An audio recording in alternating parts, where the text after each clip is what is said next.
Hi guys, so yan nga pala. No? Ito ay ating lilinisan. Ang ganda niya. Pero may dumi siya guys. Flash mo lang.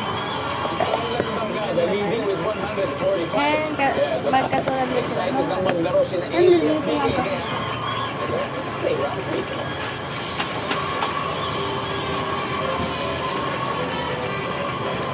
Yeah. Wipes. Ayan. Just holding it up. Let's go. Ayan naman. Good luck from my sabes. 30. Ang 6 answers on the board. Anong meron sa kusina nyo ang hindi mo ilalagay sa kwartong Oh, we can do pinutulan? that. Okay. Kawali. Kung maglalagay ka ng kawali sa iyong kwarto, ano hindi mo na ito? Minudo para mapakain kita. Sa akong paborito rin yan. Nasaan ba ang kawali? Easy. And the Anong meron sa mirror. kusina nyo? Because Ang this hindi mo is ilalagay kind of... sa kwartong tinutulugan? Kuchilyo.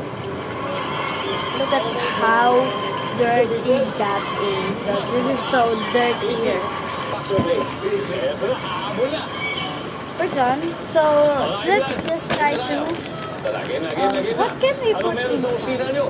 At hindi mo ilalagay sa kwartong tinutulugan nyo? Let's gonna get what we're gonna put inside. Kusina nyo, hindi So, mo ilalagay sa this kwartong is what we gonna Siyempre put mga inside. condiments. I think to already see. This is squishy. Ano ba kaya? Ha? Balde. I don't know. Balde.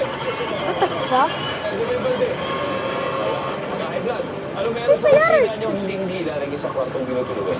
Yung lababo. Nandiyan ba ang lababo? Here, I found it.